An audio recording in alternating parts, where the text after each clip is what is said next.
right. All right, guys. What's up, man? How's everybody doing? Fourth quarter, man. Cool. We're good. Good, man. Yeah, man. Shout out to this 2-year anniversary of the death of Kobe Bryant. Definitely want to give he's rest in peace. He was my all-time favorite basketball player. So definitely miss him, especially what I can only imagine what's going on in the world today, what he would say. So, Facts. Yeah. Anybody got else anything? Craig got anything? Well, I mean, this whole room is pretty much dedicated to him. Yeah. So when I moved in, the wall was already purple. It wasn't Laker purple, but it was purple, and I was going to change it. And then, like, I don't know, maybe it was like 4 days later he passed. Yeah. So I was like, no, I'm gonna just keep it purple and just put Kobe stuff all around. I got posters all around here. I got his number 8 jersey over here. His 24 over here. I got Gigi's number 2 over here. Yeah. I just got stuff all around here. So I mean, he's my second favorite basketball player behind Jordan, but like him and Jordan kind of so much similar. But as far as like from the 2000s after Jordan retired, it was pretty much just all Kobe. And when Kobe stopped playing is when I kind of started to tune out the NBA, but I'm trying to get back into it. But Kobe was pretty much the only reason I've stuck with it for a while, as much as I did. So it's tough. It's a tough day. Yeah, man. It's a day I'll never forget. So anybody got anything else about Kobe? Kobe being Bryant? I think it's also worth mentioning, in his post-playing career, how much of an advocate he was for women's basketball as well. He was one of the few like big-time NBA guys that was just as big a champion as of the women's game as he was the men's. Yes, I think he would have became an owner. I think I could see him that. I definitely think he would have. Yeah. Of a women's team? Yeah, probably. Yeah, I think he would have had so much more influence on the women's game. Yeah, definitely. That, yeah. College and WNBA, in my opinion. I just think. Yeah. And then with his daughter growing up, and she wanted to play basketball too, that's who got him back into it. I could only see right. Yeah, he said I could only see that growing for him. Yeah, he said he detached himself from the game because he's giving it so much to it, and he was like, "I just want to be a father." Yeah. And then Gigi was like, "I'm trying to ball," and he was like, "What?" And then he was like, "I don't have the NBA channel," and then that's when she was like, she was a fan of Luka. Trae Young, so he just tells that story like, man, she got me right back in it, so, and once he was in it, he was in it. He was coaching. Yeah. He was, bringing a lot of WNBA players, college players, women players to his facility, so big thing. All right, guys. So, what are our thoughts on this NFL Divisional games for this past weekend?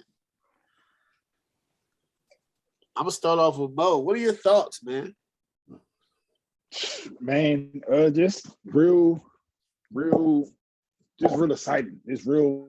A lot of stuff you wouldn't venture to think would happen. For example, let's start off with this Tennessee game. I just really would, if anybody told me that a team would have 9 sacks and hold a team under 20 points and still lose, that just boggles my mind there. Like your defense gives you 9 sacks and holds a team under 20 and you still lose. And you just still lose. That's just mind-boggling. If anybody would tell me that the San Francisco 49ers would be in the NFC Championship game and Jimmy Garoppolo has not thrown a touchdown pass all postseason, I'd have told you, you're ridiculous. I'd have told you, no, it's not going to happen. Like, I love San Fran defense to death, and I love Kyle Shanahan, but that's not going to work. So it's just some things we've seen. Even Green Bay game, you hold you owe the quarterback to, I don't even think Jimmy Garoppolo had 150 yards passing, and you didn't give up an offensive touchdown, and you still lose. What, 3 block kicks, and one of them go for a touchdown. Like, this is just some things we haven't seen in a long time. I think this is the most excited I was for the divisional round, and probably, at least for me, the last maybe 5 to 10 years, this is the most, like, I was real glued into it, like, real, like, oh man, this is good football. All right, cool. Craig, what's your thoughts on the divisional game? I just got 10 quick takeaways. I'm gonna just read them off. 10 quick takeaways. It's 10. I was 10 quick. Okay, go ahead. I got number one. We're gonna talk about this later, but I think OT needs to be changed. We are gonna talk about that. Yeah, you know I gotta talk about that's a big topic. Go ahead. Yeah. Number 2 is 13 seconds is a lot of time, unless you're Dallas, who has 14 seconds, and they can't. Number 3 is the 49ers are still Arron Rogers' kryptonite. Number 4 is special teams is an issue for certain teams like Green Bay and, in my opinion, Buffalo, and not for other teams like San Francisco and Cincinnati.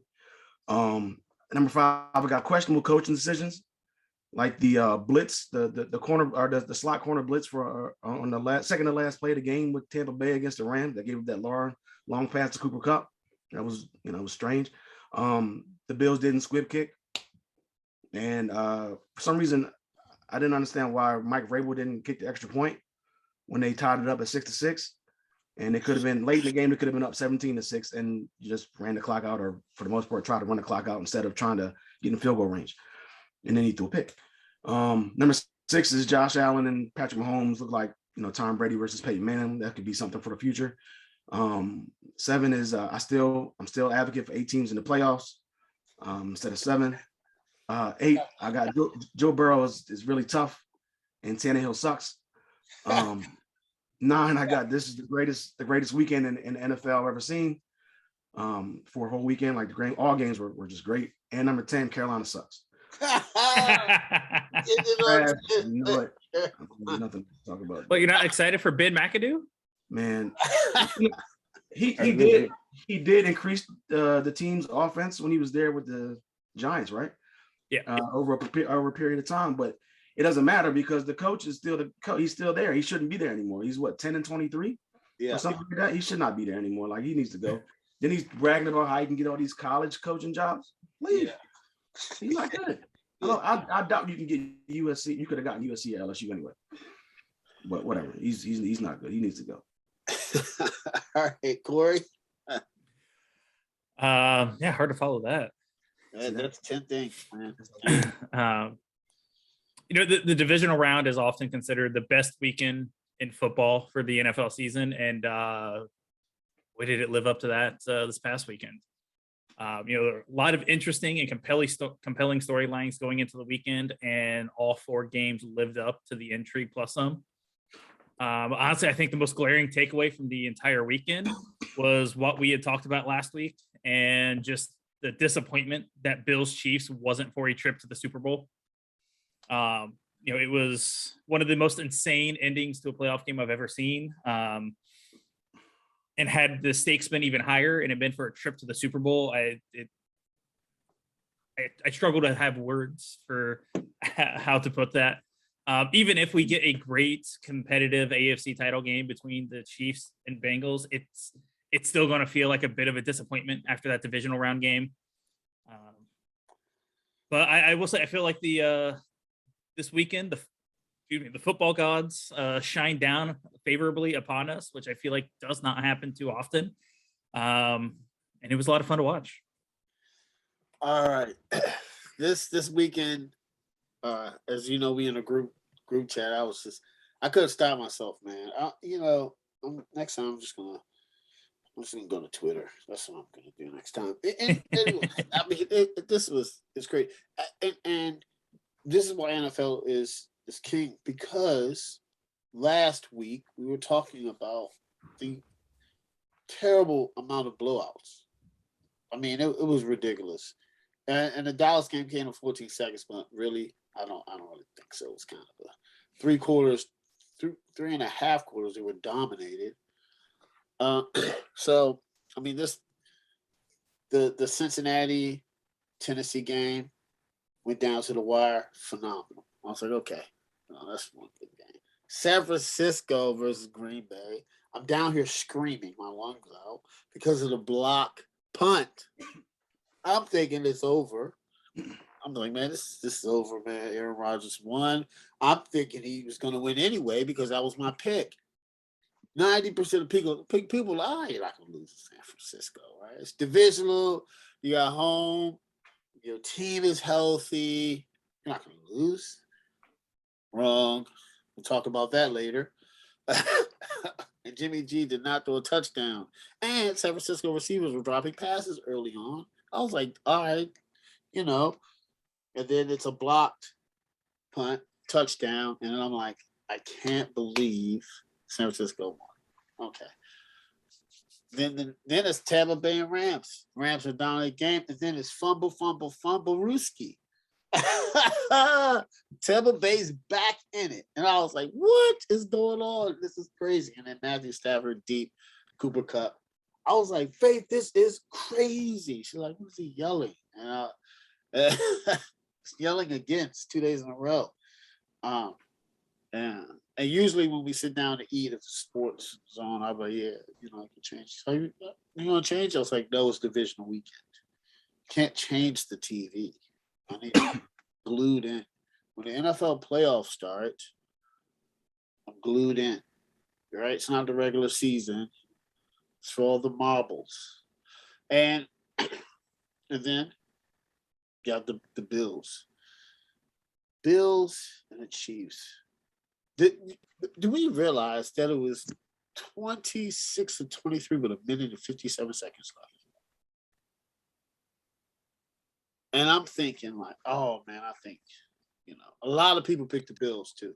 That's a lot of people picked the Bills. I think everybody on NFL Network picked them. I think Corey and Mo, you picked them. I think Joe picked them too. I don't know. I gotta look back. A lot of my friends picked them. Rose picked the Bills.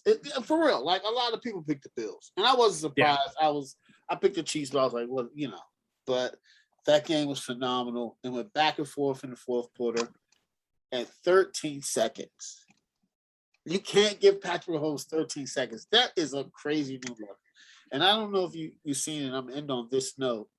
Travis Kelce actually called out 2 last plays. He was like, hey, Tyreek Hill, you need to go run a curl route. I'm going to block for you.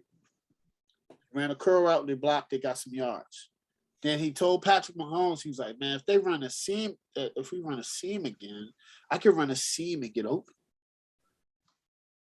And Patrick Mahomes looked and was like, do it, Kelce, do it on the line. Kelce does it, field goal. That's how that play was scripted out. And, shout out to Kelce. So that was probably the greatest NFL divisional game I've ever seen in my life. This weekend is going to live up. And I love it. That's why NFL is king. All right, Craig. I'm going to start off with you, man. Arron Rogers. 2-part question. He lost in the divisional round. First one is, does that affect Arron Rodgers' legacy? And where will Arron Rodgers be next year? Is he retiring? Is he asking for a trade? What's up? Obviously, I think it does affect his legacy. Obviously, he's still going to go down as one of the greatest quarterbacks of all time. Definitely one of the greatest passers of all time. So you can't take that away from him. He does have a championship, so it's not like he doesn't have any. But obviously, when you're as great as Arron Rodgers is, and you're in the same, I guess, time frame as Tom Brady and Drew Brees only has one, but Tom Brady and Peyton Manning and Ben Roethlisberger, even Eli Manning, like you're in the same group with these guys. You played with them, like you're in the same time frame. Like, and you got Patrick Mahomes coming up, who might get 2. Like, you're going to get kind of compared to those guys who have more championships than you. So obviously, and you're playing for Green Bay, which is a historic franchise,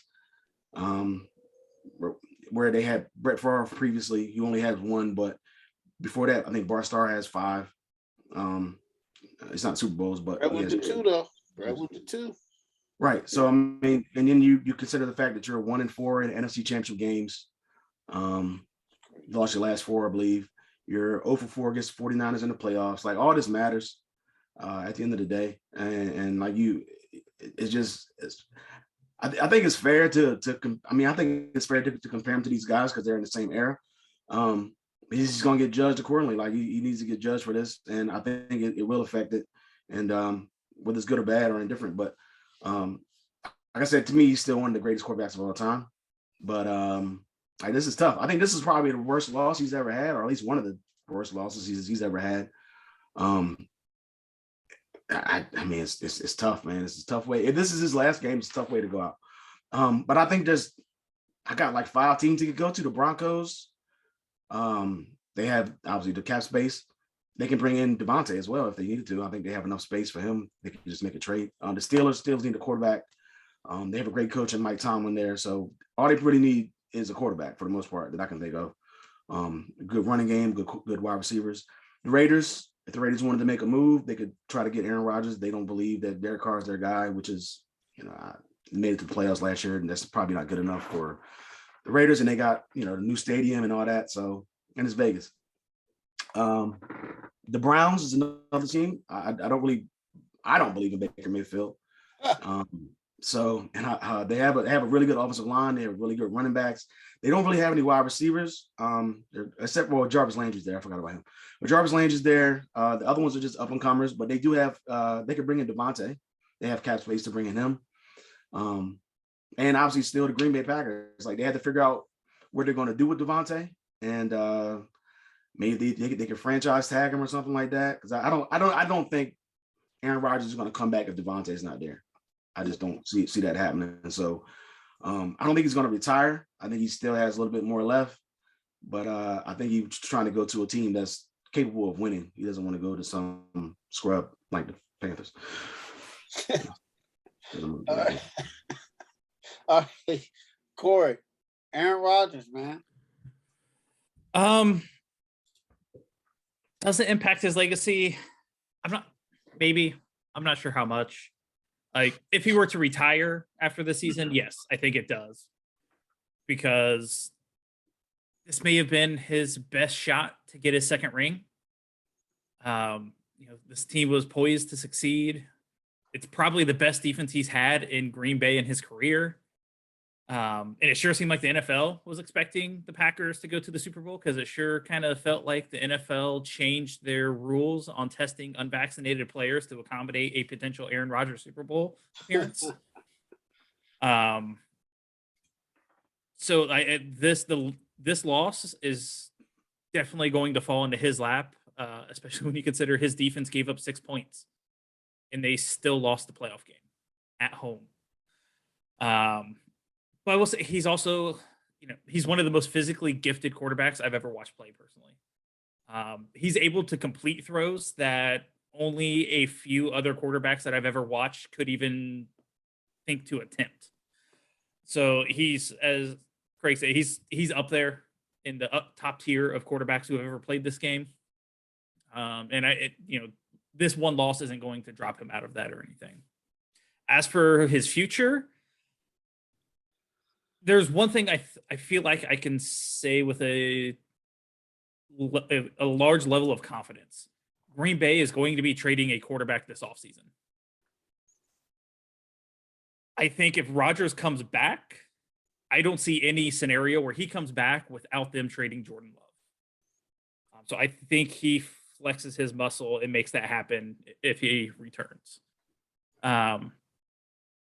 Flip side of that, though, is the Packers are facing some cap issues going into this offseason. So in order for him to stay, he's going to have to sign an extension and to push off some money to help them do some magic on the salary cap. And there's no way he's going to do that with a successor still in the wings. I think I would put it at a 60-40 he returns right now, because he's kind of waffled on that a little bit this year as well. But if you're the GM and Matt LaFleur, I think you definitely want Rodgers back. So at this point, you may do whatever you can to ensure that happens. And also for Rodgers' sake, I think he has to look at the landscape of the NFL and realize that the NFC is his easiest path to get back to a Super Bowl. Because especially you go to the Raiders or the Broncos, you're going to have Justin Herbert and Patrick Mahomes in your division as well. And you look at the AFC as a whole, you've got Josh Allen, Mahomes, Allen, Herbert, Burrow, Jackson. There's a lot of quarterbacks in the AFC. young quarterbacks. And if Russell Wilson gets moved, you have to imagine that Seattle's going to kick him over to the AFC. If Rodgers is serious about wanting to win, Green Bay is probably his best place to do it. All right. So, okay. Craig, you're right. Corey, you're right about how this affects his legacy. So, to me, Arron Rogers is kind of on a different stratosphere, right? I don't think so. He's on the level of where Arron Rodgers, Tom Brady, Peyton Manning, right? He wins the Super Bowl. He's on the Mount Rushmore of quarterbacks. There's no way you're having a Mount Rushmore quarterback conversation without having Arron Rodgers. So it's probably right now Joe Montana, right? Peyton Manning, Tom Brady, and then the fourth one you could sub out. Not saying he doesn't get there, but if he wins another Super Bowl, he's in the upper echelon. There's no way that you can't talk about Arron Rodgers being one of the greatest quarterbacks of all time if he wins another Super Bowl. That's the only impact I see on his legacy. Besides that, we all know this. It's really, really difficult to win a championship, whether it's hockey, whether it's basketball, whether it's football and baseball. It's just hard. That's the bottom line, listen, Tom Brady playoff record is immaculate, right? But people struggle in the playoffs. It happens. So it's no knock against him. It's just, it happens. But I do want to see him, win another Super Bowl. And he has time.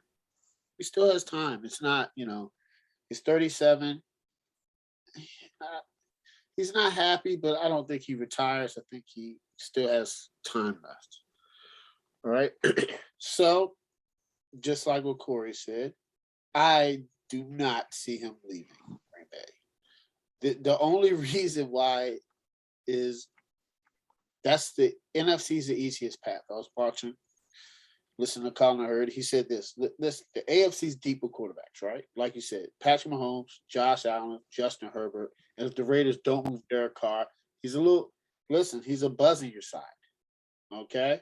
You got Lamar Jackson, right? That's 5 and they're all young. Joe Burrow. Jeez. These guys are young.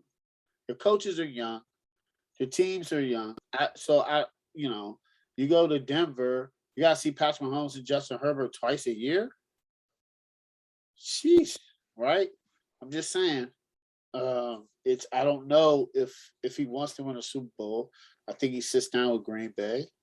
They probably trade Jordan Love, and I don't know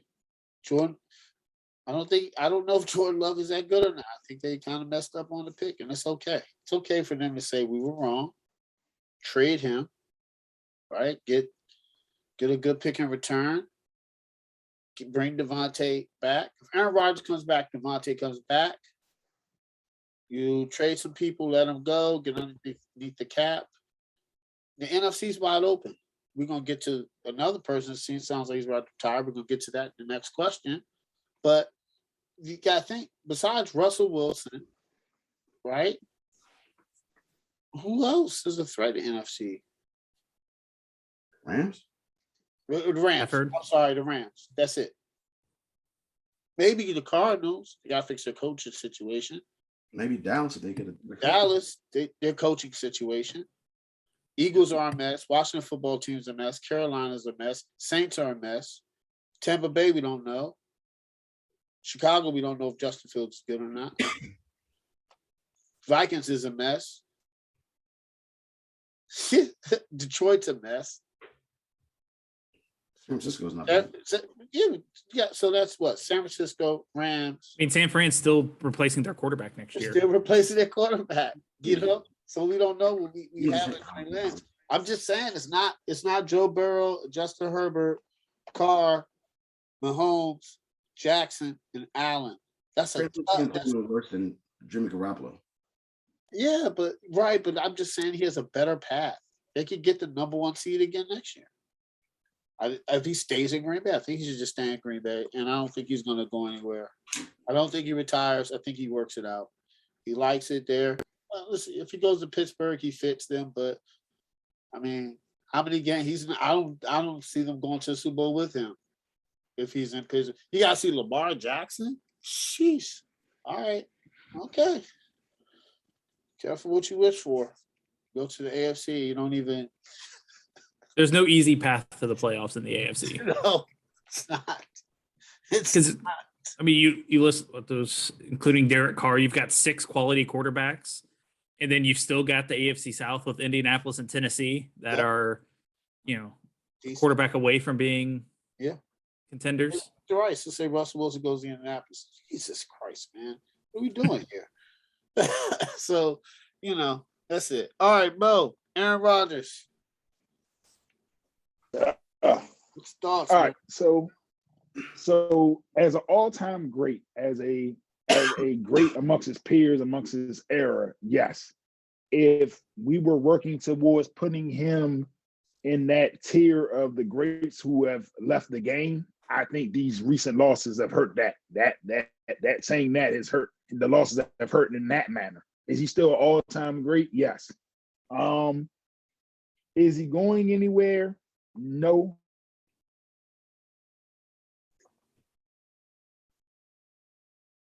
Are great, and that's absolutely. But let's just look at right there in its division. The division is trash. The division is a mess. You talk about two new head coaches coming in and a coach that's at a total rebuild who's going in his second season. The division is right there for the taking. I don't care who they lose this all season. I don't care what happens this all season. They can bring one of us in there to coach, and they still win that division. So that division is just not good. So that in itself, if he goes to the AFC, he basically gonna keep being right where he's been. Maybe divisional, maybe sneak, depending on who he goes, maybe an AFC championship game. But right now, where does he go?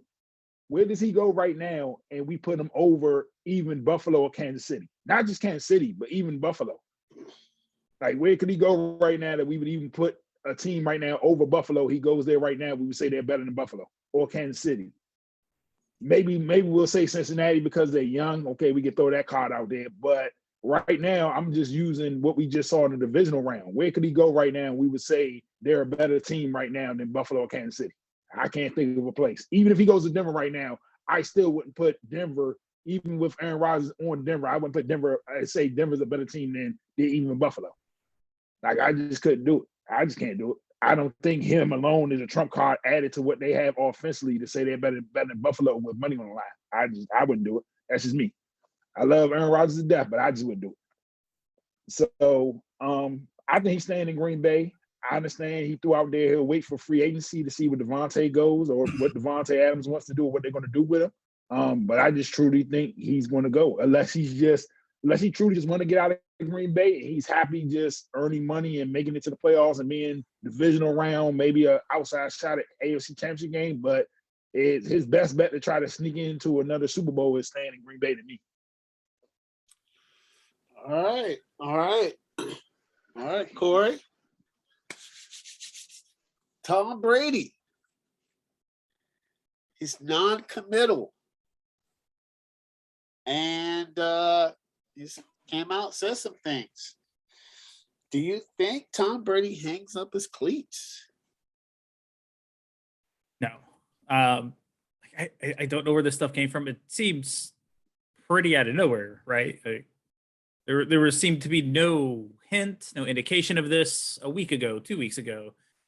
And now it's being floated out there. And I'm not sure why Brady wants all of this drama about a potential retirement happening. And I say that because I don't think that speculation's out there unless he wants it out there.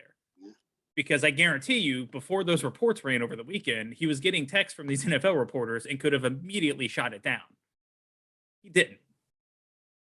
So I don't know if this is a way to try to like put some leverage on the Bucs to make sure they are aggressive in the offseason again or what.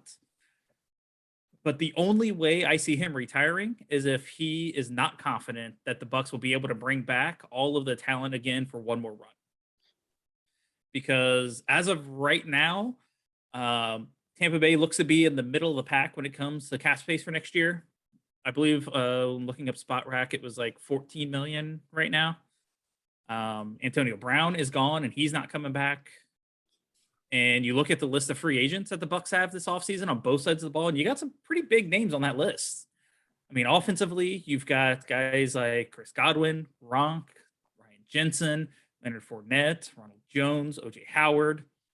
And on defense, you got guys like Davis, Golston, JPP, Ndamukong Suh. So that's a lot of important guys and a lot of important pieces that could end up not coming back to Tampa Bay next year. So I think trying to put pressure on the organization to make sure they get as much of that as possible would make sense. Because I think that there could be a legitimate concern on his end of if he comes back without all of those pieces back, that he could look like he did his last 2 years in New England, where his production started to decline. And frankly, that last playoff game against Tennessee, he just looked bad. He looked washed. And I don't think it's a coincidence that he saw a career revival with one of the most loaded offenses that we've seen in the NFL in the last 30 years. So I think he's conscious about his self-image and is probably a little concerned about how he would look if there was significantly less talent around him. But it would still surprise me to see him walk away so abruptly from the NFL. Yes. So I think this is real. I think he retires. I think Tom Brady retires. If it's not this year, it's definitely next year. But number one, it is the pieces around him. I don't think Gronk's coming back. And listen, if he retires, he goes out on top. He lost in the divisional.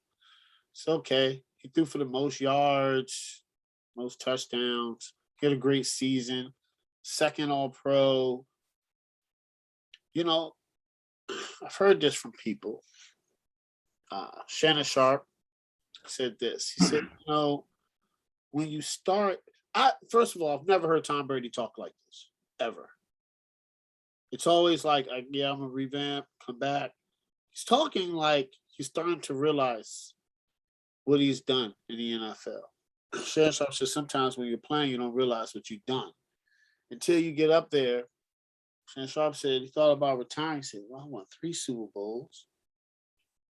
Then the first tight end, 10,000 yards. Should start thinking about it, right? Have 7 Super Bowls. Have every record. I'm considered the greatest football of all time. Some people say the greatest player of all time. I don't know. Maybe it's time to hang it up. You know, he said something about Kobe. Said something about his wife. He's like, man, my wife doesn't like me getting hit. I've never seen him this personable. It just seemed very genuine the way that he was talking about his kids and his wife. And I'm here for it. And I'd be happy. They say I hate to see him leave, but I love to watch you go. All right? Hate to see him leave because I like to see him playing. I love him as a player. But, you know, when it's time, it's time. And I think he's calculating in his head, right? That it might be time. It might not be worth it. Because those guys aren't going to sign another discount. I'm not. I did it. We listen, we went to Super Bowl, we won. We tried the second year. Now it's like, I'm trying to get paid. I know Sue's getting up there. JPP, they're all solidified. So I think it's real. I think he retires. Mo? I'm torn on this, but I think he's going to retire. The competitive person Brady is, I think probably would be like, I don't want to go out like this, but I think the realization of everything will set in. Just, his body, just the way this team is set up, like James just said, a lot of 1-year deals. Like, is people want to take another discount for another try to run. Eventually people want to get paid. It's about winning, but you want to feed your family. You want to get that big paycheck. And another thing, like what I think we just put in the chat earlier, is the OC about to be gone. So unless you can bring these pieces back, if your OC takes a job, unless Bruce Arians fully says, I'm going to call the offense, who do they bring in as OC that Brady's going to trust at this age to be working with that's new? That might change the offense, might change how things is. So unless Bruce Arians says, I'm going to run it so that we keep things what he's used to running and what he wants to run, then it's just, I think it's a lot of variables. Gronk came out today, he said, if you force my hand right now, I'll retire. He said, I can't answer that question right now if I'm staying. So it's just a lot of variables that I think is too much at Brady's age. He's not spring chicken to be waiting around for different dominoes to fall or different things to fall in place. So I think he's going to give it a proper time and sit down with proper people and give the respect to Arians and ownership and everybody to, give it proper time, but not hold it out to where they can't move forward in free agency and move forward in what they want to do. But I truly believe he's going to retire. All right. Craig. Tom Brady, man. Non-committal. What do you think? Man, you know what? It's about time, man. NFC South is an upper grabs once again, boys. I think he's gonna retire. I just don't think he has nothing else to prove. This was a really good season for him. He led the league in touchdowns, led the league in, like you said, in passing yards. For age 44 to go out and play like this, regardless of the team you had around you, the talent you had around you, like, that's crazy to me. So I think he said he wanted to play till he's 45. So I wouldn't be surprised if he comes back, but I think for at least one more season. But I just think this is it. I think with his wife saying that she doesn't want to see him get hit, stuff like that. And then I think he, in an interview, he said he was proud and satisfied, and then of what they did this year. And then Gronk was on I guess he was on an interview or something like that with ESPN, and he said he's never heard Tom Brady use the word satisfied before. So that kind of made him think like, okay, maybe this is it for him. So, and like everybody said, like all the talent around him that's free agents this year. And then obviously the no Antonio Brown thing. Like, it's just a lot of pieces that they made it work last year. Everybody came back for one more run at it, and who knows if it's going to work again next year. So I think they have too many pieces that they need to try to figure out for him to come back. Because I know he doesn't want to, at least I don't think he wants to come back for another run at it with not most of the same guys, at least not like close to the same 22. And then like most said, like the offensive coordinator, who's going to be the offensive coordinator? I would assume that they would talk to the guys if they're going to hire from outside and say, we're going to run the same offense. If you can't do that, then, you know what I'm saying, we're not looking for you. Or maybe they'll just promote within, and maybe like a quarterback coach or something like that who can run the offense as well. But like, that's going to be another thing, because he's setting his ways. He's setting the offensive ways. He's just set. So, I mean, he doesn't want to go out and try to change something up now. So, Bruce Arians is also getting up there in age. So it's not like he's the only one as well. But I don't think it's going to be, I just don't see him coming back. For the most part, I'm probably like 90%. I don't think he's coming back, but I'm not going to say never because it's Tom Brady. So, but I was on board for him to go out last year on top, but he wanted to come back again. And I mean, despite the great season that he had, you know, to still go out in the division round, brought his team back with all the injuries, and the Rams basically just trying to give him the game. But he's had a great season. He's had a great career if this is it. So I don't, like I said, he doesn't have nothing else to prove in my eyes. So, in a lot of people's eyes. So Might as well just go out now while you're still able to run around with your kids and hang out and do stuff and with your family and things like that while you're healthy. So yeah. And he had a great year. Like, he had a great year this year. Second and probably in the MVP voting. Second team All Pro. He's kind of, for real, to me, going out on top. You know, it's unfortunately some quarterbacks don't do that. You don't want to ever get to that level. Peyton Manning got that Super Bowl. Was like, I am out. And he did.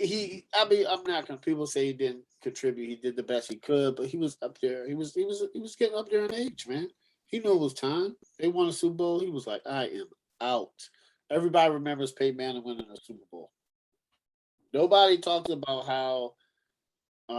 Did he get benched that year? Yeah, Nah, he was hurt. And they put in Brock Osweiler. And they put in Brock Osweiler. And then they benched Osweiler come playoff time for Peyton. Yeah, and then there we go. Peyton. Everybody remembers Peyton winning the Super Bowl and going out on top. And I think everybody's gonna remember the Tampa Super Bowl. So I just think it's time, man. Come on, Tom, man. Let somebody else win. Jeez. That's why I don't think Brady. I could see Brady not coming back if the talent was significantly less around him, because he doesn't want his last image of the field to be significantly worse than what he was the last 2 years. Somebody said that he wants to go to San Francisco. San Francisco for 1 year. See if he can. He's still under contract though. He'd have to force his way out of Tampa Bay, wouldn't he? Yeah, he would have to force his way out. Because that would be a mark on his image as well. Yeah, I think that's media talk. I think that he's out. You know, yeah, I think he's out. So, anyway, all right. I'm gonna start off with this one. Overtime. Everybody is talking about this because of probably the greatest divisional playoff game ever going to see. I'm going to tell. I have kids. I'm going to tell them about it. I'm going to watch it. That's just one of those great. I mean, it was everything that everybody anticipated and dreamed of. Everybody was waiting for this matchup, and it delivered 10 times fold because nobody thought you can't give Patrick Mahomes 13 seconds. People are like, oh, McDermott. Yeah, McDermott should have squid kicked, but I don't know if Patrick Mahomes still comes down and kicks field goal. I think that he coached the best of his ability. I wasn't even expecting Patrick Mahomes to drive he has 13 seconds. But anyway, that's enough talk.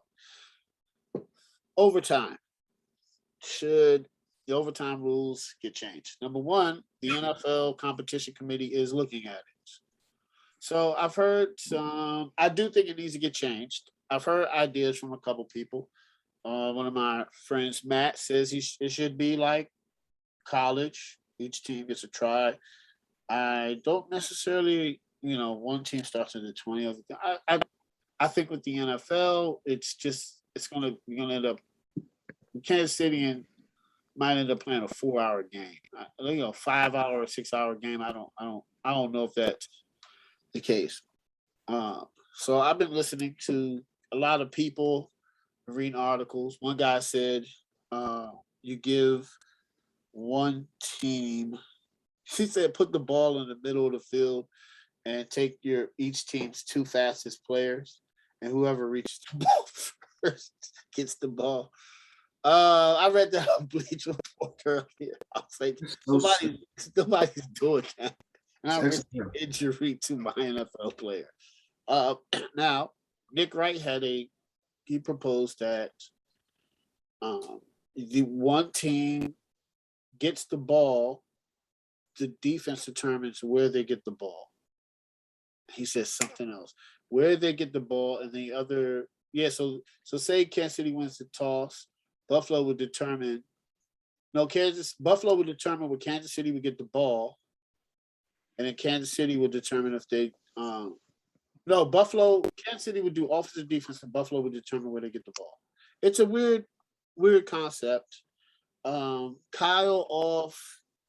Brandt off of NFL AM said this might be a good idea. No extra points in overtime. Each team gets the ball. You have to score 2. So if you score a touchdown, you have to score 2, and then the other team gets a shot. So it's basically just an extra quarter or 10 minutes. So if Kansas City would have came down and score, instead of kicking an extra point, they'd have to go to 2. Say they get the 2, Buffalo gets the ball back and still has a chance to score and get the 2. And it ends in, obviously, would end after regulation. So I think it needs to be changed.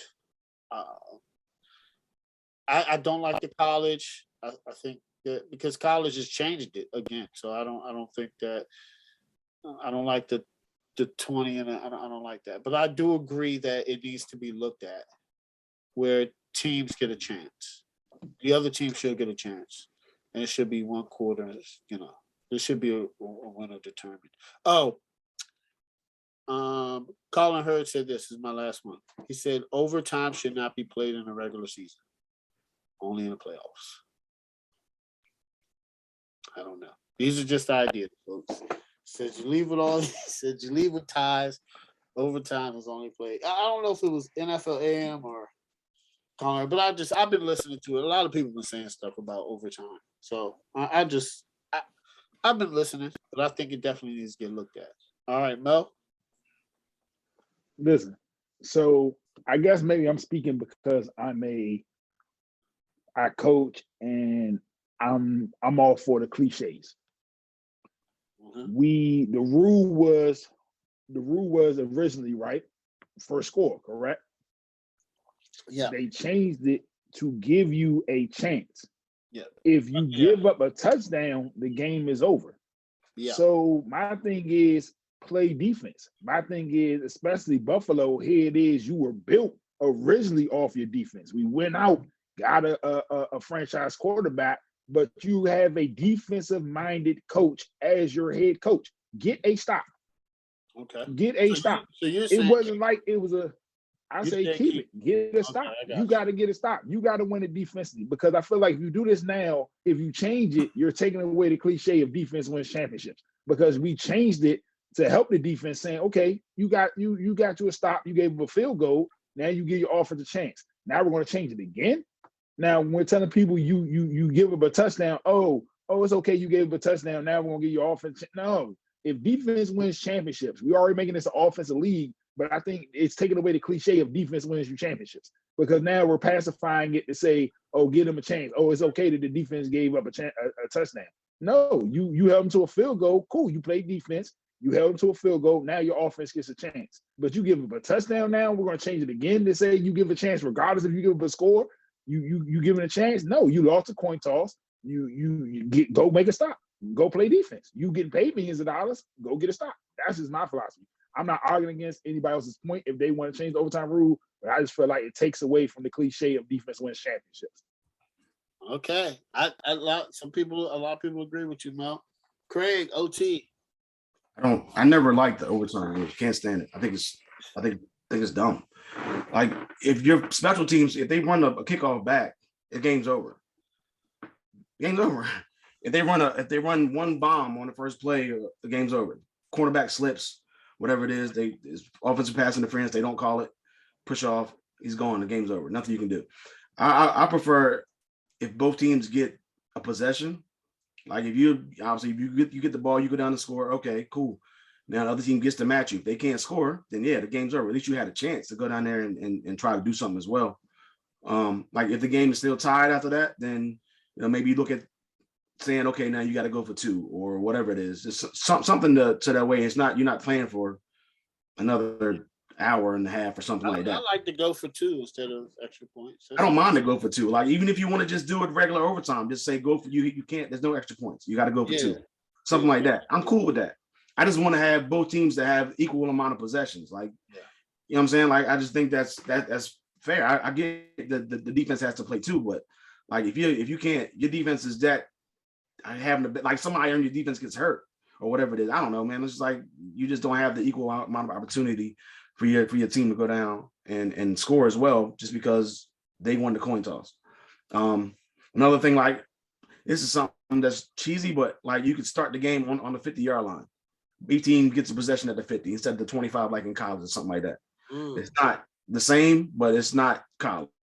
But I mean, it could kind of shorten the game a little bit, of the overtime a little bit. You can still have the same thing, like there's no field goals or whatever it is. You got to score a touchdown. You got to go for 2 if you score a touchdown, something like that. It's just at least both teams get a chance.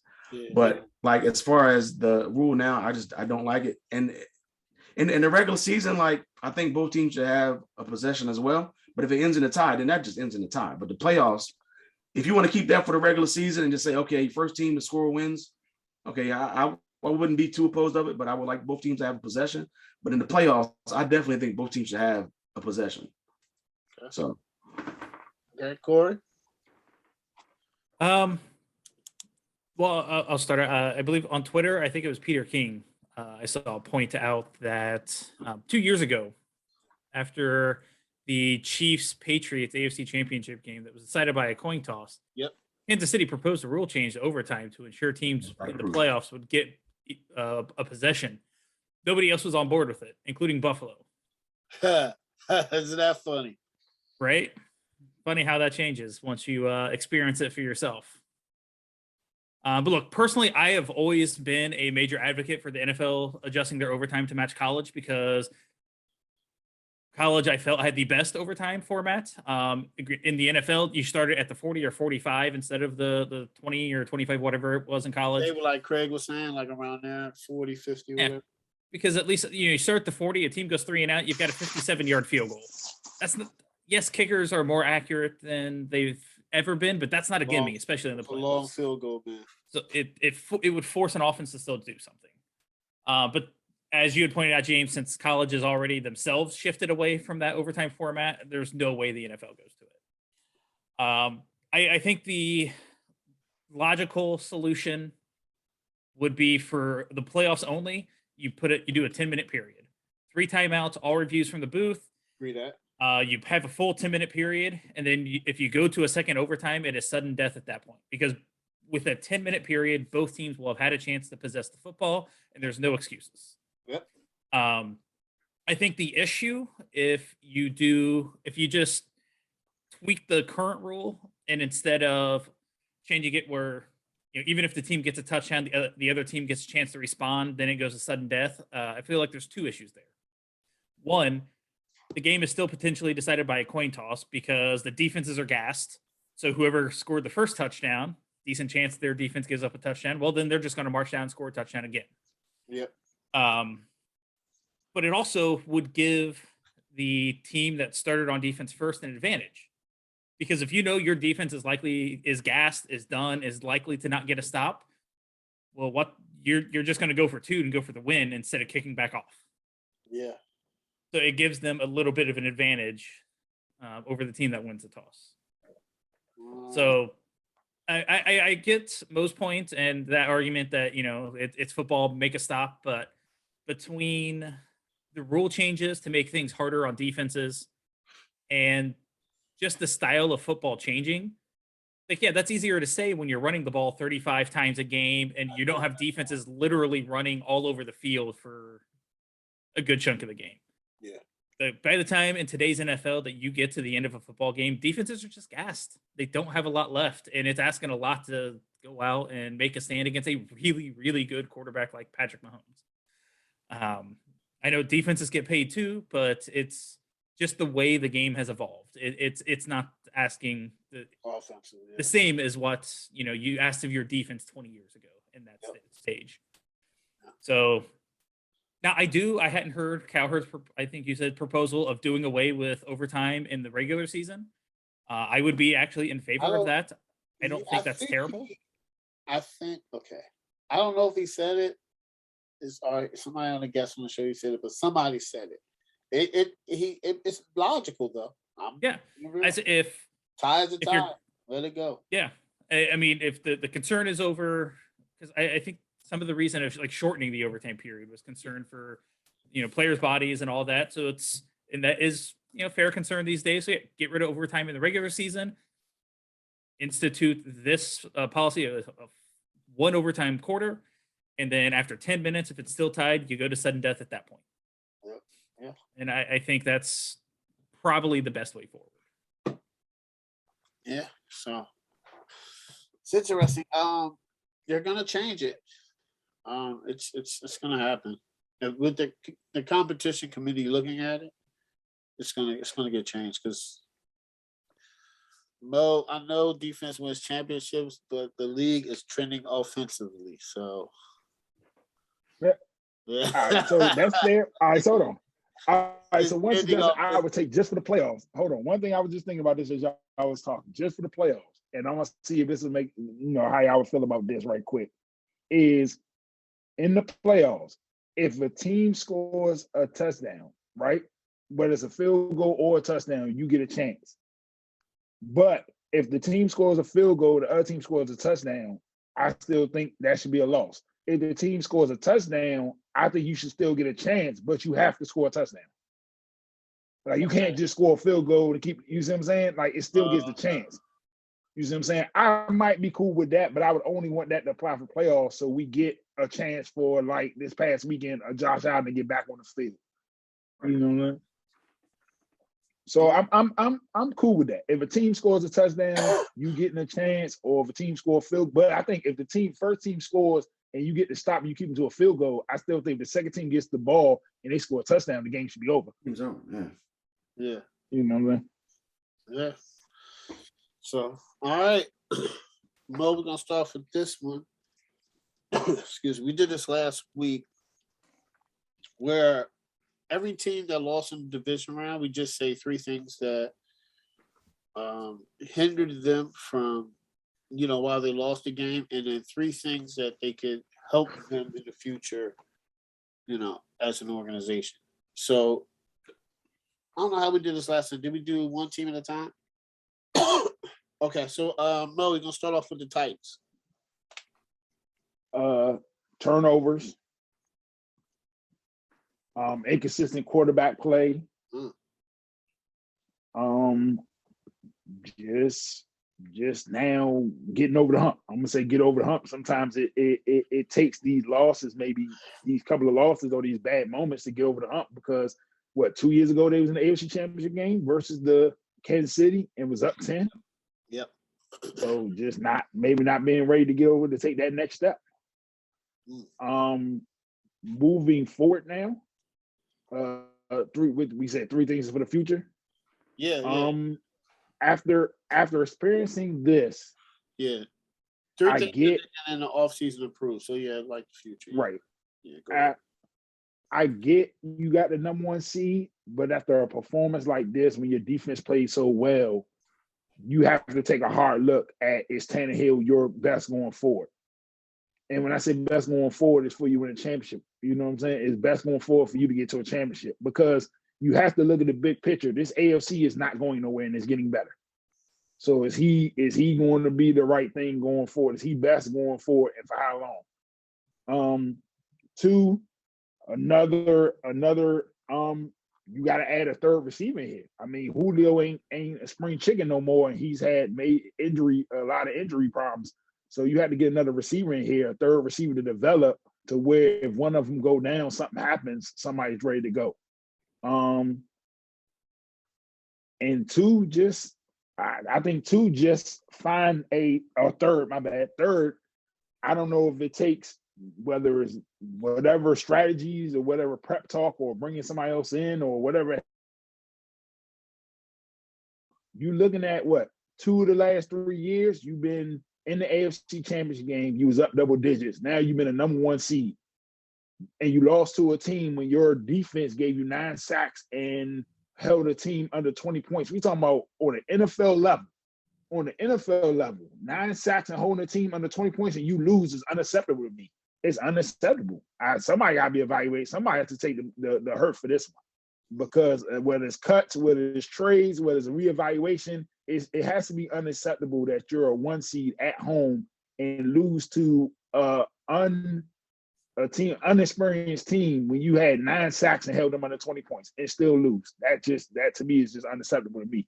I get it. It's football, it's life, but when you're a team that's been there, it's not like it's Titans' first rodeo, like they haven't been around, they just started winning. They've been here. So it's like now it has to be evaluation of what can we do to get over the next hump.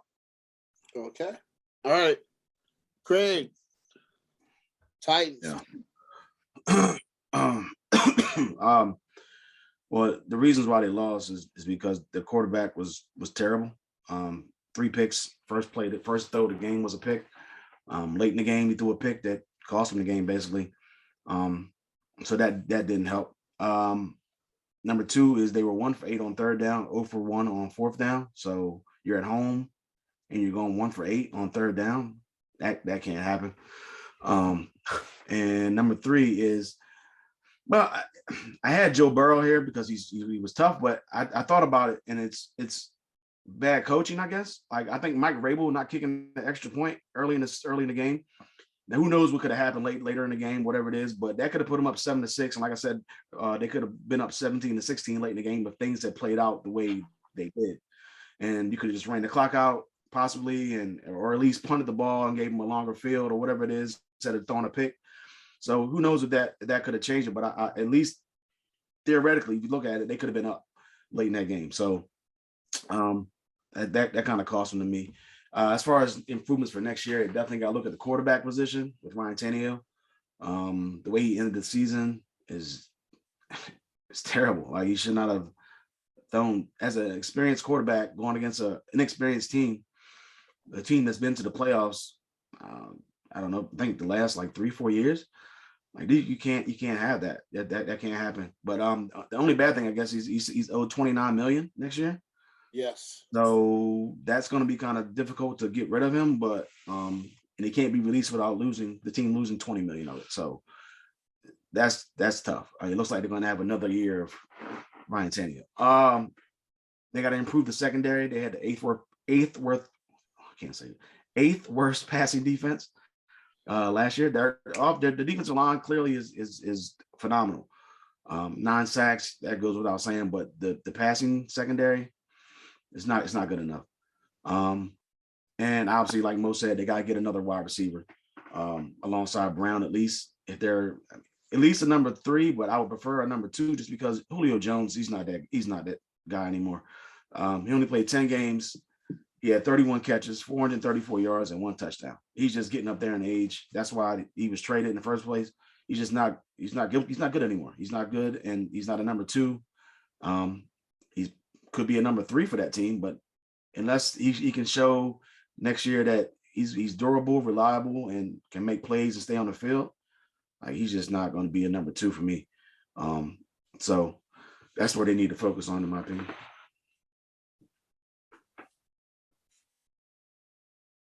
All right, Corey. The Titans. For the Titans, when it comes to what Craig said with Vrabel's aggressive call there, look, I am all for coaches being aggressive. I advocate it like crazy. That's why I love Frank Reich as a head coach. But I have no idea what Vrabel was doing. In the playoffs, in a tie game with a chance to take the lead, you take the lead. Yeah. Like, Did we all say that in the chat? Like, what is he doing? I was like, what is he doing? Like, the Colts did something similar to this during the regular season, had offsides, moved up a yard, tried to steal a point. I get it. It could be a great decision, but situational football, you're in the playoffs. You're breaking the tie. You take the break of the tie because that 1 point, yeah, it could have been big down the line, but it was really big when you didn't have it. As for why the Titans lost, as Craig kind of touched on there, their corners were not good this year. They spent money, brought in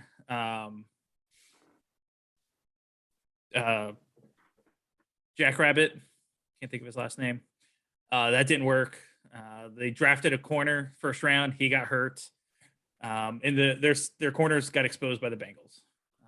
Granted, Cincinnati has a hell of a receiving core. Probably going to happen to a lot of teams, but the corners were an issue all year for the Titans. But honestly, the biggest reason the Titans lost this game was because Derrick Henry got hurt, and Ryan Tannehill isn't the type of quarterback that can carry a team. He's great for them when he can go off of play action and scramble as needed and be a game manager. But when the running game's not working and he has to step up and be the guy. He has proven he ain't it. Now, as for the Titans' path for next year to improving, replace Ryan Tannehill. But as you guys pointed out, his contract, it's not an option really for them. On top of the fact that who you're going to get, it's the same situation Indianapolis is in. Who you're going to find that's better? Yeah, you've got to find some corners to be able to play these because you've got good safeties. You've had a good defensive line this year. You got to get some guys that can cover, and they've got to pray Derrick Henry comes back and gets back to form because otherwise that offense and that team is going nowhere. All right. Well, okay. Everybody said it. Tannehill was ridiculous. It was ridiculous. Right? The late interception. Tannehill. I think Corey said it. He was like, I don't know. I don't trust Tannehill. He said it. And I was like, oh, no, he'll be okay. I never will trust Tannehill again in my life. Never. Too many picks, man. The defense gave up too many. Listen, Jamar Chase is phenomenal, but he shredded the defense. Shredded them, man. So, I mean, it's okay. It's okay. But they lost. And I think they should have ran the ball more with Foreman. I think he was doing good. He had over 6 yards a clip. No, even more than that, I believe. But they stopped giving him the ball, and I don't understand why. I understand Derrick Henry needs 20 carries, but Devontae Foreman was like, he was on a different level. And I think he should have just got the ball more. Like right here. 4 carries for 66 yards. You got to give him the ball a little bit more, man. Tad bit more. Just a tad bit. Right? And that's it. What they can do in the future? Tannehill. Tannehill again. I don't know. He's on my list twice for the 3 things because it's ridiculous. I don't know what they're going to do with him next year. Unfortunately, they have to bring him back. And it's okay. So,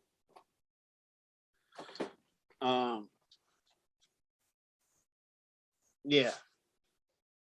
That's it. Oh, and health is wealth. This is a continuous thing said in the NFL, but unfortunately, health matters. And that's in life in general, but definitely in sports. And they were unhealthy. So I don't know how teams can improve that. But it's just interesting how some teams always stay healthy and some don't. Some years one team's healthy and some years they're not. So, it's just something that's going to be, figured out, but they got to work on it. Craig, you got the Packers. Oh boy. Yeah. At least I thought they were going to win the game. It was very disappointing, especially being in the cold, and Jimmy Garoppolo never been in a game that cold before. I don't think he's ever thrown a pass under 40 yards until Saturday. But number one reason they lost is because special teams. They got the field goal blocked before the end of the half. The block punt that was returned for a touchdown, and I think they had 10 men on the field on the game-winning kick. They had 10 men. They had 10 men. Yep. That's just bad all the way around. Special teams all together, so that wasn't good. I think San Francisco's defense played really well. After the first drive, anyway. The first drive, they gave up 69 yards and a touchdown, and then after that, they only gave up 194 yards the rest of the game and 3 points, and Rodgers got sacked 5 times. So kudos to San Francisco's defense for stepping up. And the offense just looked bad. Like Rodgers was missing throws. He wasn't reading, like he just wasn't making throws. People were wide open.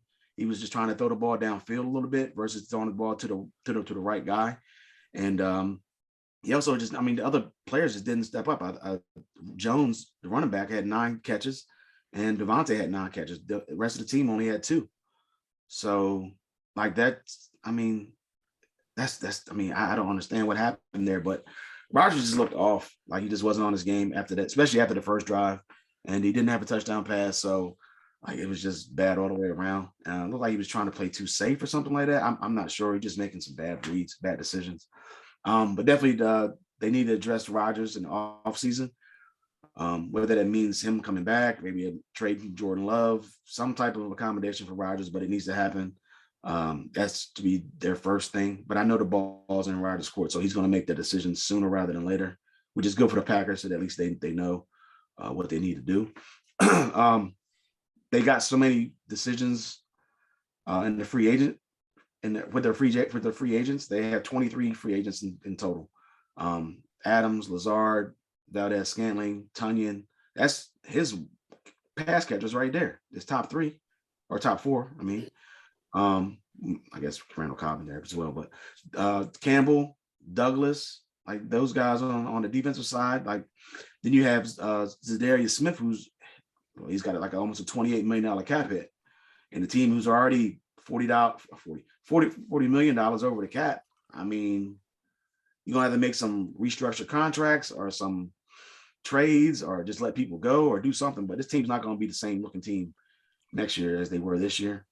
And the last thing I just think you need, if they can't bring some of these players back or whatever happens, they need to look in the draft to figure out what they need. Wide receiver, depending on what happens there. Outside linebacker with they have to cut Smith or trying to do something with his contract with Smith.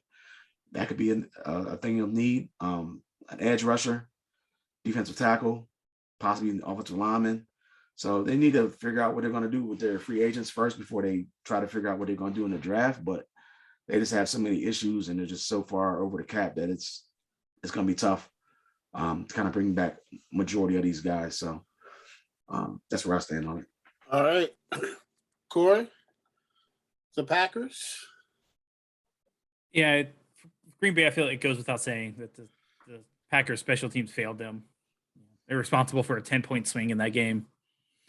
I would also contend that the Packers offense failed them equally as much. When your defense gives up 6 points and your opponent only scores 13 and you can't win, like that's rough. Mm-hmm.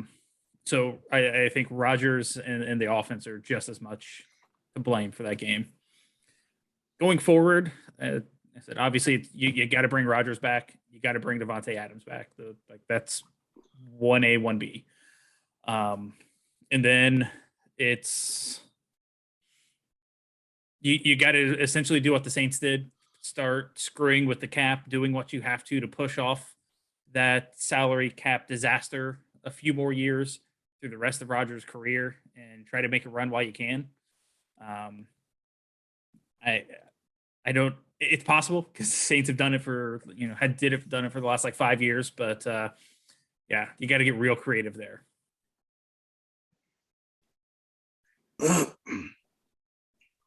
All right, I'm start taking some of my water. So, yeah, coconut water, man, it's healthy for you guys. Break up, man. Stay hydrated, man. Gotta stay hydrated. Okay, so the Packers. Listen, Arron Rogers needs to pass somebody the ball that's not named Davante Adams and Aaron Jones. 18 passes completed between them. On the drive that could have won the game, that he threw deep to Davante Adams, Allen Lazard was open underneath, and Allen Lazard could have scored a touchdown. We wouldn't even be having this conversation. Be San Francisco 49ers instead. But it's not. 2, the NFL game is played in 3 phases. Special teams was not good, and they needed to be good, decent. And when you get to the playoffs, the level of intensity goes up, and if you have a bad special teams, you will be exposed. That's just the nature of the beast. 3, this falls on Arron Rodgers. I think he should, you live by the sword, you die by the sword. We know this. The wins go to a quarterback, the losses go to a quarterback as well. So He should have been more dynamic. He's Aaron Rodgers, so that's how it is. And if he would have won and drove him down to a late field goal, he's the hero. So every hero becomes a villain. It's the way the world works. It's the way the world works. All right, 3 things saying in the offseason. You gotta bring back Aaron Rodgers and Aaron Jones. That means doing what the Saints did. Corey referenced, probably giving Rodgers some say and manipulating the cap so he can sign everybody. You got to trade Jordan Love. At this point, I think you can. I don't know what you can get for him, but you need to trade him. And that's it. Oh, you got to bring back Devontae Adams. But that's so basically Adams. It's Aaron Rodgers and Adams, and the cap. Those 3 are your focus, and then trade Jordan Love. That's what they need to do. All right, Mo, Green Bay Packers. Reasons they lost. I'm sorry. I'm gonna pull a James on this one and say the same thing twice. Special teams. I'm sorry. Just 2 block kicks and a block punt for a touchdown. Just ridiculous. And then the offense, like y'all been saying, the offense, like your defense held this team. Your defense held these people to 6 points. Your defense held them to 6 points, and you lose a game. Like you just look lost. Man, one glaring stat is, glaring issue is, and now I go into the off season is, of course, bring back your people. I'll tie that into Aaron Rodgers. Bring back your people. Next, you got to find a second receiver. It's utterly ridiculous. Devontae Adams led your team with 123 receptions. Your second leader as far as receptions was with, I think, 52 or 53, and that was the running back Arron Jones. Wow. Like, that's just utterly ridiculous. Like, I think the next person behind that was Lazard with 40. So you're talking from your top receiver to your second receiver, almost an 80 reception difference. That's not going to cut it. Like, that's just not going to cut it. But that just also speaks to points earlier about the division is so weak. That division is terrible. And now you're talking about 2 new coaches about to come in. The division is there for the taking, but this offseason is going to be critical because we can go from clearly having this conversation to clearly maybe saying Minnesota might be having to take the reins quickly. So definitely all season, bringing your people, Aaron Rodgers, and then third thing I would say is staying healthy. They had multiple people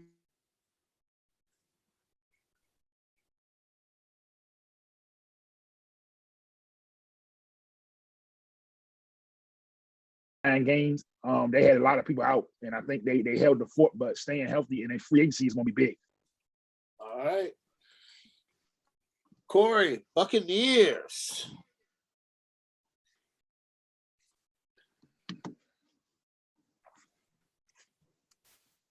You're muted. Oh. Somebody's muted. Okay. That was me. Yep. That's all right. good. Yeah, I think the Bucs lost that game largely because just the Rams were the more physical team. They dominated in the trenches for 3 quarters. And as a result, the Bucs offense did not look good at all. And I'd say the third reason why the Bucs lost is that the Rams just couldn't quite complete their utter collapse. I've never seen a team try so hard to lose a playoff game like the Rams did.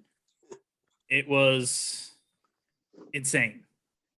It's also why I argue that Tom Brady is the luckiest athlete in sports history, because that game should not have been close. It should have been a 2 or 3 score game, but the Rams were begging the Bucs to win it, and then they've pulled it out in the end somehow.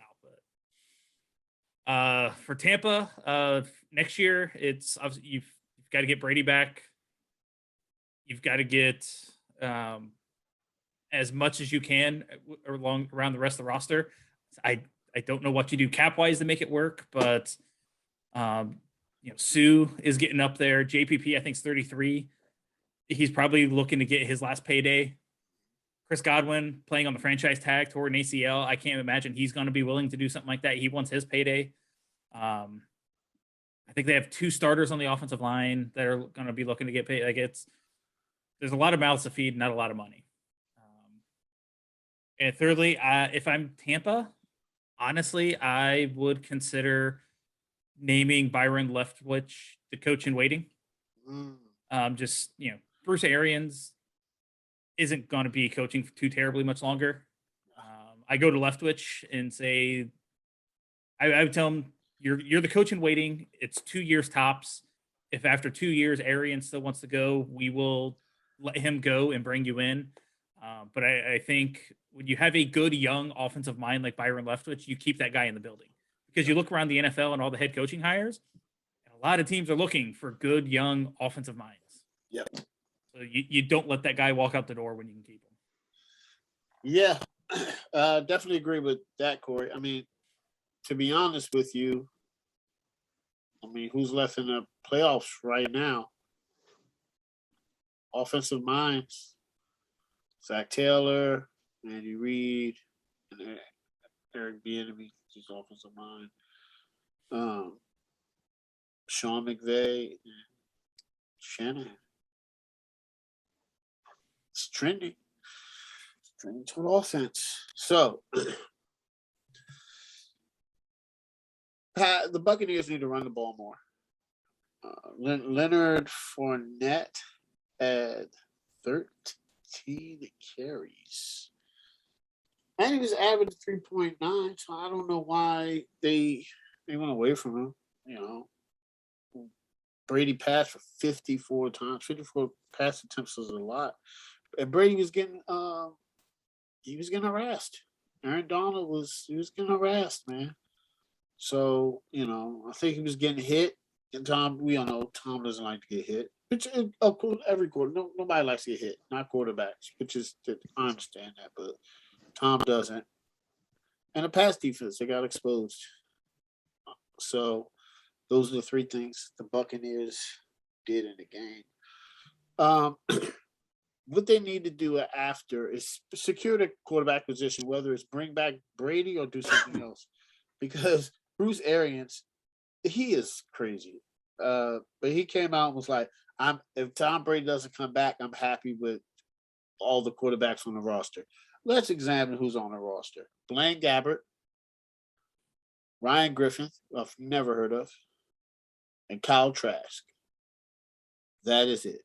You're not happy going into the NFL season with that. You will have the first pick. They took Trask in the 2nd round last year. Maybe. I don't know. I haven't heard. Blaine Gabbert's a former 1st rounder. Yeah. Okay. Long time ago. So I don't know if I just haven't heard. Maybe Kyle Trask is the guy. Maybe, but we don't. You're right. We don't know. And any wide receiver help, whether Godwin comes back or not, even if they sign him, the ACL, so it's going to take some time. So right now, Gronk doesn't know if he's coming back, and it's only Mike Evans. So you have to find another reliable receiver in offseason. And you got to revamp the roster. You have to bring key members back. And I don't know how efficient that is going to be when, of course, people up there in age, man, they're trying to get paid before the time's up. I think everybody came back for this year for Tom Brady. Now Tom Brady's non-committal, Gronk's non-committal, and it's like Bruce Arians is like, I'm coming back. That's cool. But Pierre-Paul, I'm not turning down $40 million guaranteed. Sue not turning down $15, $20 million guaranteed when this is their last run. They've already won a Super Bowl. So, at this point, I'm not taking any more discounts. All right, Mo, Buccaneers. 3 reasons they lost: offensive line, injuries, and it got exposed, and I'll make that, I guess, my 2-3. The injury / incidences exposed what I said. I don't know if I said it on the chat or I said it, but I said the friends. Somebody's going to expose Godwin and Brown being away. Like I understand the greatness of Tom Brady, but when you miss 2 weapons like that, it's going to get exposed eventually. Like it just you got to have your weapons. You got to have your pieces with you. Yeah, can't overcome it. Yeah, I got you. 3 things for the off season. Of course, Brady, being ready for a rebuild. Like James, like you just said, they came back this year for him. I don't see people taking discounts again. Like people want to get paid. So I truly see a rebuild. The great part about this is with all the changeover and sadness of that division, they still will be the favorites, I think, no matter what happens this offseason. I know it sounds crazy to say that, but with the bad coaching and the stuff, do we really still not say they're the favorites? Because somebody gonna go play quarterback in Tampa. Even if Brady leaves, they're not going to play whoever's on that roster. Like what's name can play that game with us, or he wants to Bruce Arians, but he's not going to start no Kyle Trask or the what's name quarterback. If Brady leaves, Kyle Trask is not starting the quarterback. Let's just go ahead and stop that. I wish he would try to tell us that with a bold face. That's a poker face. You know what I'm saying? So I mean, it's just a lot of turnover that division. So I think if they can keep somebody, biggest thing would be seeing what Gronk's going to do early so you can get OJ Howard in here, because I think somebody will pay him. He's a great talent. He's young. I think he's only been in the league, 3-4 years, 3 of that. But he's just been behind Gronk and Brady. So I think you give him a full-time tight end opportunity, I think he'll shine. You got Sue who's going to I'm talking about OJ Howard, right? Yeah. You got Sue, Sue. All the others that's going to want to get paid their last paychecks, their last big checks. So this is going to be interesting to really see how this is going to go. All right.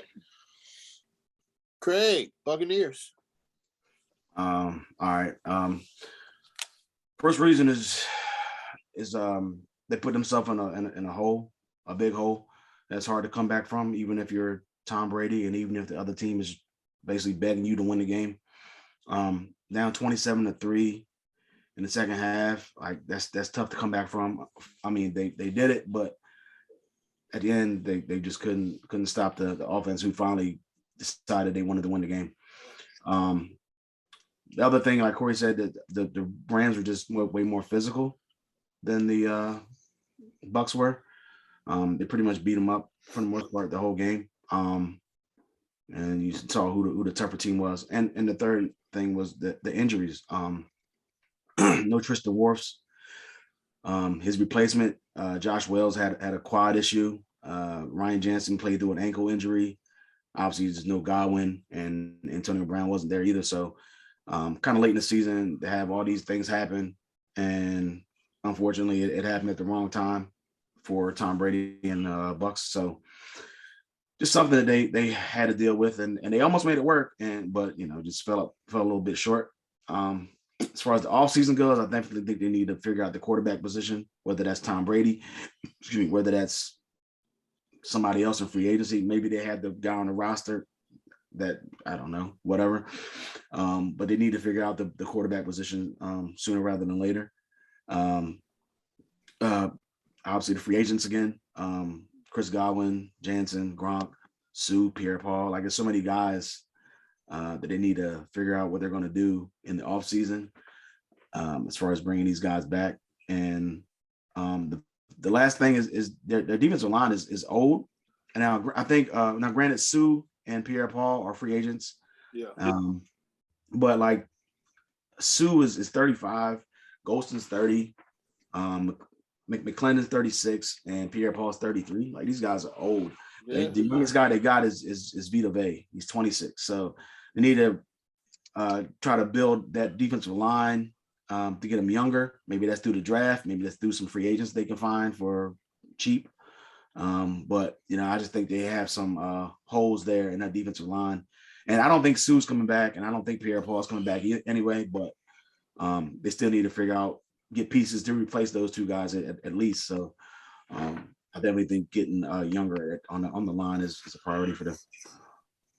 All right. Last team, the Buffalo Bills. I'm gonna start off. The three things. The defense. 13 seconds, man. Listen, I'm not gonna lie. Like, I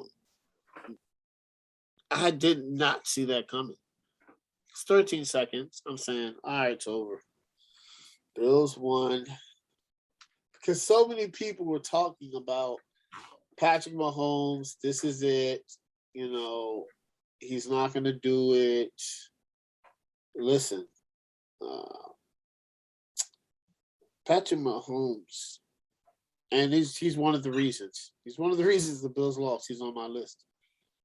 It's defense twice, and it's Patrick Mahomes. Like, I don't know what else to say. You know, he wins a lot in November and December, man. And this is the first time that in NFL history that the AFC Championship is going to go through Kansas City for 4 years in a row. That's just wild. Patrick Mahomes in his playoff career has been to an AFC Championship game where he lost to Tom Brady in overtime. He's won a Super Bowl. He lost the Super Bowl to Tom Brady, and now he's back in the AFC Championship game. That's ridiculous. Yeah, I don't even know if he doesn't have a ceiling. But anyway, just that's one of the reasons. So now what they need to do in offseason. Brian DeBall's gone. That's right. His sources say he's going to Miami. We'll talk about that either this week or next week. It looks like some jobs are getting filled, so that'll be good to talk about next week. But he looks like he's going in a division. It's interesting. So they need to find a replacement for him, and they got to keep their heads high. Man, it's heartbreaking. They lost last year in the championship game in Kansas City. They lost this year. It's a heartbreaking loss. They have to, when I mean keep going, is they have to stay focused. They can't let this deter them. Because sometimes teams don't recover. Right? Atlanta Falcons hasn't recovered since the Super Bowl. I'm not saying this is 28-3, but that Kansas City loss is tough. 13 seconds, man.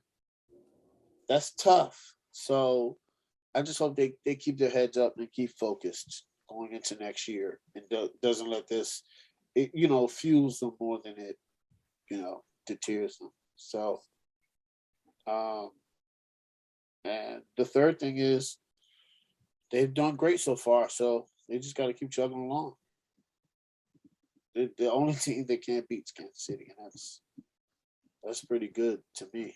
So, all right, Mo, Bills.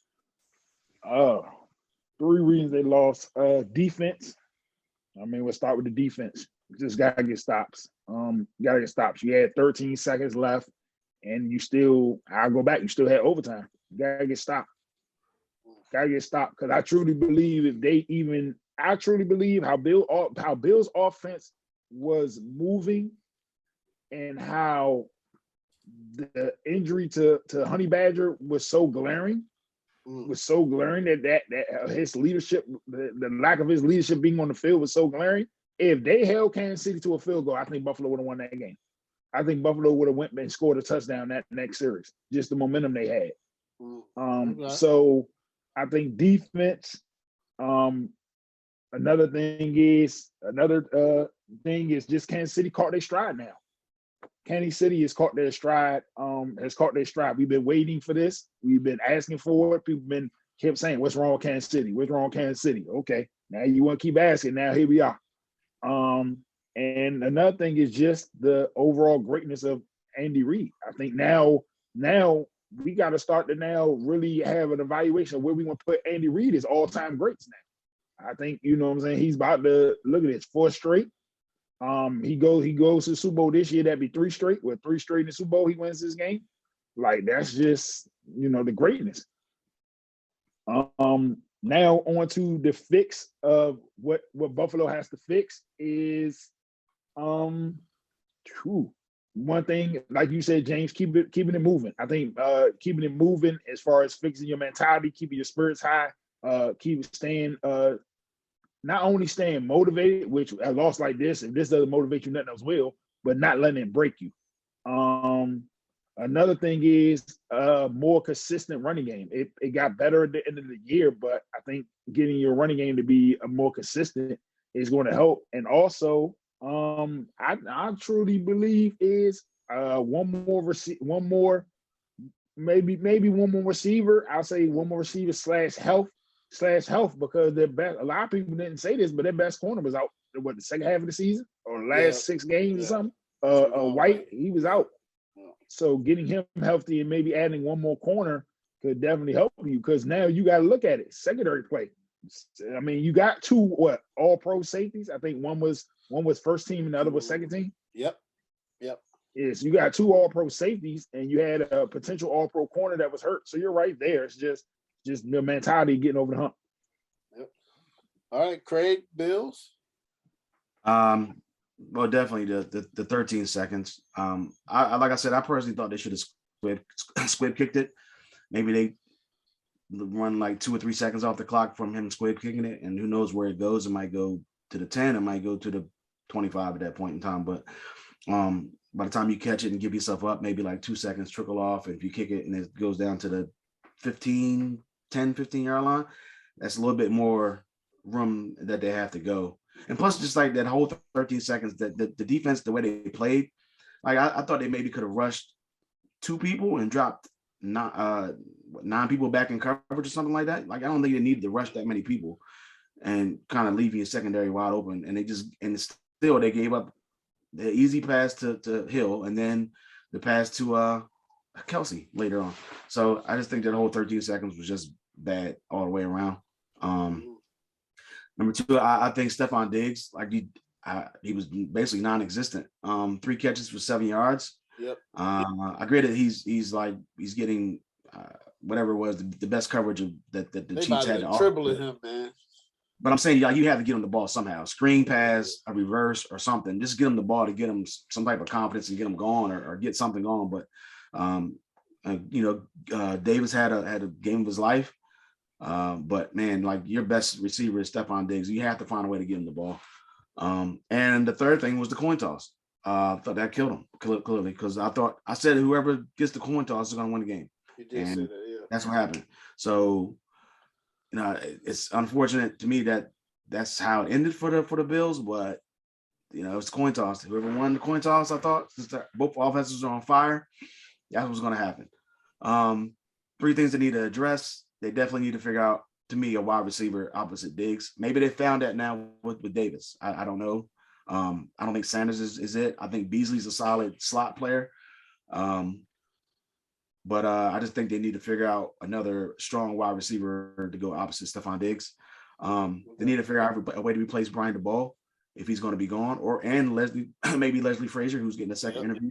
That's true. So both of those guys they don't come back. So now they got to replace both of those, your offense and defensive coordinator. And then you got the running back situation. Like I never really believed in Singletary or Moss, but Singletary started to play really good late in the season. But I just don't. He's still, to me, not a number 1 running back or a running back I would like to have as my starter.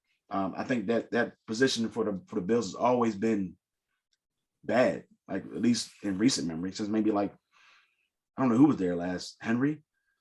Travis Henry, maybe, or I don't even know. Travis Henry, wow, yeah, he was decent. Marshawn, huh? Marshawn. Yeah. Oh, he was there. You're right. Marshawn was there. Yeah. Travis Henry was good for a minute though. Yeah, so Yeah. I mean, but this is to me just another I guess notch on the Bills for the playoffs. Lost 4 straight Super Bowls, down 35-3, and then you lose this game. Like it's just the Bills just have bad karma or something like that for the playoffs. And I don't know if it's going to get any better, but maybe next year it will. But they need to just stay positive and just sign some players and get the offensive coordinator and defensive coordinator straightened out. And I think they'll be straight. So, all right, Corey, the Bills. I think there's just 2 reasons why the Bills lost that game. the coin toss in overtime and Patrick Mahomes. I mean, I don't know of anybody else that I would expect to win a game with 13 seconds. And sure, yes, Buffalo could have squib kicked it, but like that could have gone any number of ways. Football's bounce weird. Say Kansas City falls on it at the 40 with no time off the clock. Well, then you're out 15 yards of field position versus just kicking it off. So it's like you made a good decision, man. It's 13 seconds. You don't expect somebody to do something from the 25. So I'm not going to fault McDermott on that. When it comes to getting better, I think it starts with you have to find a running back. As Craig said, like Moss and Singletary are just guys. You need to find the guy to change that offense. So last year going into the draft, I heavily advocated for them going after Najee Harris. I think he would have been phenomenal for that offense. Yeah. This year, I mean, I haven't looked at the running back class, so I don't really know what the draft class looks like. But if the Bills really want to swing big, I don't know if we'll be getting into Sean Payton's announcement tonight at all or not. We will right after this. If I'm Buffalo, I call up the Saints for Alvin Kamara. You give up a 2. Oh, that could work. Actually, he was fit. You get a guy as talented as Kamara with Josh Allen in that offense. Yeah. And he doesn't have to take the bulk of the carries. Yep. Right? Oh yeah, it's okay. Yeah, so he doesn't have to take the bulk of the carries. So yeah. Yeah, he doesn't have to be the offense like in New Orleans. But then number 2 is you're gonna have to find a new offensive coordinator. The ball's gone. I've seen mixed reports of Miami or New York. I think it was Chat Forbes said that his sources say that the ball's interest is the Giants, and the Miami he's not as excited for. Who knows? But it sounds like a pretty sure thing that he's getting a job somewhere. He's getting a job. Yeah, that's yeah. So if you're McDermott, obviously, whenever you lose a coordinator to a head coaching job, you're going to have to fill a number of coaching positions because they're going to take some guys to be coordinators. But when you're a defensive head coach like Sean McDermott, that offensive coordinator spot's really important. So you've got to find somebody that can keep that offense going, keep evolving, and help Josh Allen grow. And then as you guys touched on, it's you got to keep the team focused because a loss like that can be a real gut punch, and it can go the other way on making. It can break you, and I feel like the team has bought into McDermott. He'll be able to rally them. They'll be okay, but there is a chance that that could be a pretty devastating loss to a locker room to lose a game like that.